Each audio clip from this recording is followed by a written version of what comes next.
नमस्कार दोस्तों, कैसे हो आप सब। आई होप कि सब अच्छे होंगे और आपका स्वागत है आपके अपने चैनल ज्ञान जंक्शन पर।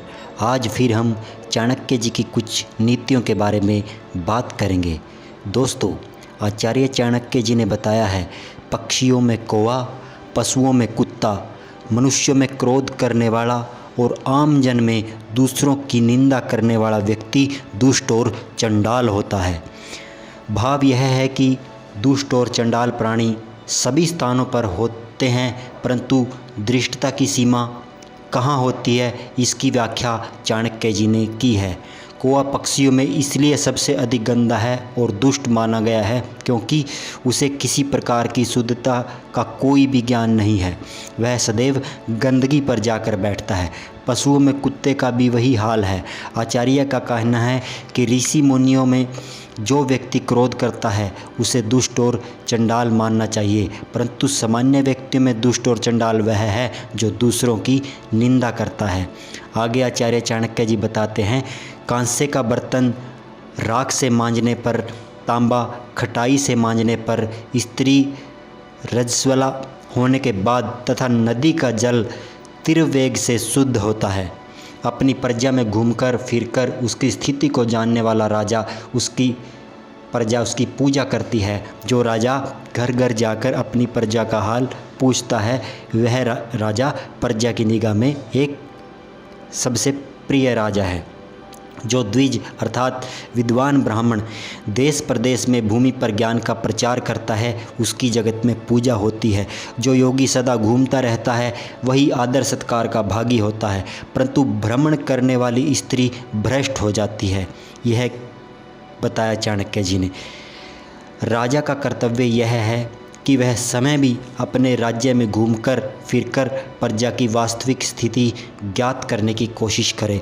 वह अपने ज्ञान के अनुसार उसके सुख दुख दूर करने का प्रयत्न कर सकता है। ब्राह्मण का कर्तव्य है कि वह घूम फिरकर लोगों को शास्त्रों का ज्ञान दे। एक स्थान पर रुकने से उसे उस स्थान और वहाँ में संपर्क आने वाले लोगों की संख्या कम हो सकती है। इसलिए विद्वानी पुरुष का एक जगह पर टिकना आचार्य जी ने ठीक नहीं बताया है। और दूसरी ओर स्त्री का इधर उधर घूमना परिवार के अपमान का कारण बनता है। वह समाज की नज़रों में उस पर उंगलियां उठाई जाने लगती हैं। तो आचार्य जी ने स्त्री का बाहर घूमने को अधिक महत्व नहीं दिया है।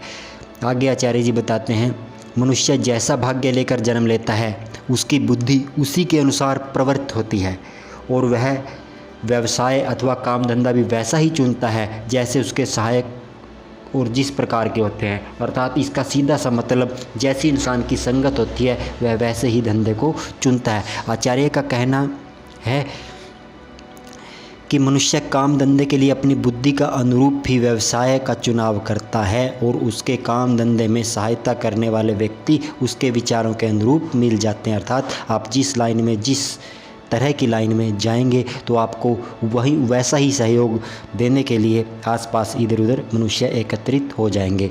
आगे आचार्य जी बताते हैं, सब प्राणियों को अपने पेट में समय सब प्राणियों को अपने पेट में पचा लेता है, अर्थात सबको नष्ट कर देता है। काल ही सबकी मृत्यु का कारण होता है। जब सब लोग सो जाते हैं तो काल ही जागता रहता है। इसमें संदेह नहीं कि काल बड़ा बलवान है। काल से पार पाना अत्यंत कठिन है। व्यक्ति काल के प्रभाव से नहीं बच सकता। जीवों सहित सभी वस्तुएं काल के प्रभाव से नष्ट हो जाती हैं। सबके सो जाने के बाद भी वह काल जागता रहता है। काल चक्कर सृष्टि के आरंभ से लेकर प्रलय तक चलता रहता है, कभी नहीं रुकता।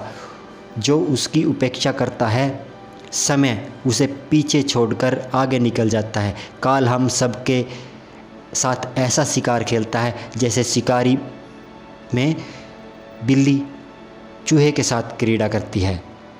जन्म से अंधे और कामांध को शराब आदि के नशे में मस्त व्यक्ति को कुछ दिखाई नहीं देता। देखिए चाणक्य जी ने किसकी तुलना किससे की, जो जन्म से अंधा है और जो शराब के नशे में अंधा है, उनमें अधिक फ़र्क नहीं बताया। स्वार्थी व्यक्ति की भी यही स्थिति है, क्योंकि वह व्यक्ति के दोषों को देख नहीं पाता और अपने स्वार्थों की पूर्ति के लिए हर किसी का इस्तेमाल करना शुरू कर देता है। और इस अध्याय में अंत में आचार्य जी बताते हैं कि जीवात्मा समय कार्य करता है, उसका फल भी समय भोगता है।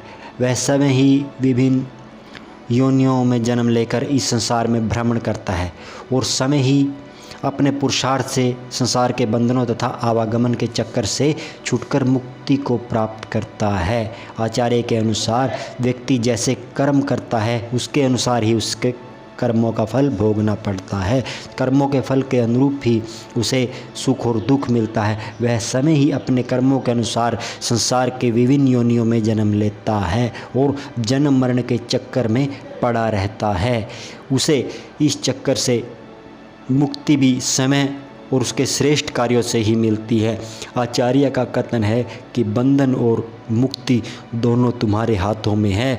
समय शब्द पर जोर दिया है, यानी कि इंसान तुझे कैसे चलना है, आगे कैसी योनि चाहिए, कैसे कुल में जन्म लेना है, आपको सुख लेना है या दुख लेना है, एक तरह से सीधा आचार्य चाणक्य जी ने इंसान के हाथ में ही बताया है।